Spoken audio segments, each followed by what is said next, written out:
Bonjour à tous, je m'appelle Antonio Bater-Courtois, je suis étudiant en information communication à l'université de Paul Valéry et aujourd'hui je vais vous parler du sujet des jeux vidéo.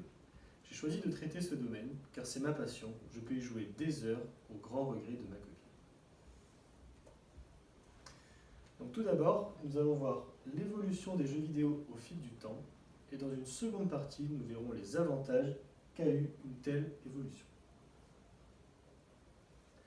On a tous connu quelqu'un ou on a tous nous-mêmes joué au moins une fois à un jeu vidéo.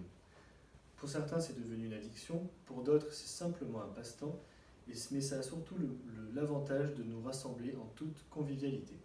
Mais la grande question est, qu'est-ce qu'un jeu vidéo? Donc un jeu vidéo est composé d'un programme. Il est nécessaire au contenu de votre jeu. Au commencement, ce sont simplement des chiffres, 0, 0, 1, 1, 0, etc., qui par la suite vous donneront les images de votre jeu. Un personnage fictif, comme ici Sonic ou bien Mario, et une plateforme, à savoir une Game Boy ou bien une PlayStation ou encore une Nintendo DS. Donc pour commencer l'évolution des jeux vidéo au fil du temps, voici ici une représentation du premier jeu vidéo, à savoir un jeu de dames conçu par Christopher Stachey en 1952. À l'époque, le seul support qui faisait guise de plateforme était un écran et la technologie n'était pas assez avancée pour permettre une diffusion en 3 dimensions, donc celui-ci fut en 2D. 40 ans plus tard environ, est sortie la première plateforme de jeux vidéo, à savoir la PlayStation 1.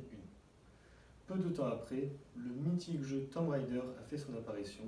Tomb Raider, c'est quoi? Vous incarnez le personnage de Lara Croft et vous devez rechercher des indices à travers différents mondes historiques. A noter, à l'époque, la PlayStation 1 était dotée d'une manette filaire, tandis que de nos jours, les manettes sont sans fil, et heureusement. Pour revenir au progrès, de nos jours, les jeux vidéo sont magnifiques et sont immersifs. Vous avez ici l'exemple du jeu World of Warcraft, conçu par le groupe Blizzard en 2004, qui rassemble le plus grand nombre de joueurs sur ordinateur, à savoir 33 millions de joueurs actifs chaque jour, ce qui est énorme. Il est composé d'un univers magique. Vous avez pour but de traverser différents mondes avec votre personnage fictif et de réaliser certaines quêtes pour le monter en niveau.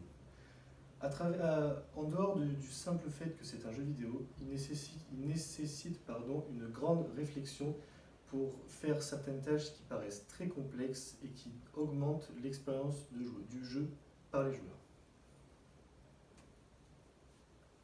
Donc on joue aux jeux vidéo, on se divertit, certes, mais pas uniquement. Nous pouvons nous créer un nouveau réseau d'amis, qui soit virtuel ou IRL, à savoir in real life.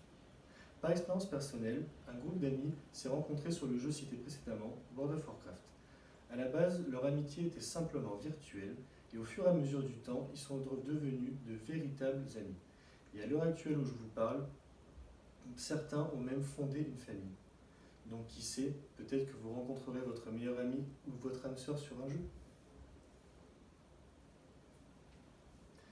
Si je vous demande, les jeux vidéo sont-ils synonymes de gain d'argent, qu'allez-vous me répondre? Moi, je vous réponds oui. Je vous réponds oui, oui, grâce au stream. Le stream, c'est quoi? C'est le fait de diffuser en live, que ce soit des parties de jeux vidéo ou autre chose, sur différentes plateformes, à savoir ici Twitch. Twitch étant la principale plateforme de streaming en ligne. Grâce au streaming, les viewers peuvent faire des dons à leurs streamers et ainsi permettre aux joueurs qui diffusent en live un gain d'argent. Également, sur YouTube, les joueurs postent des vidéos de leurs parties faites précédemment et entre le nombre de vues et les placements de produits qu'ils peuvent faire dans leurs vidéos, ceci leur fait des gains d'argent mensuels. Il faut aussi ne pas oublier tous les joueurs qui atteignent le statut de rang professionnel qui, eux, sont directement rémunérés par leurs sponsors tout en ayant encore les dons de leurs viewers. Donc pour conclure, l'évolution des jeux vidéo les jeux vidéo ont subi une grande évolution au fil du temps, que ce soit au niveau du design ou au niveau de leur fonctionnalité. Aujourd'hui, on peut gagner de l'argent, se faire des amis, Tout ça en se divertissant grâce à une seule et unique passion. La suite au prochain niveau.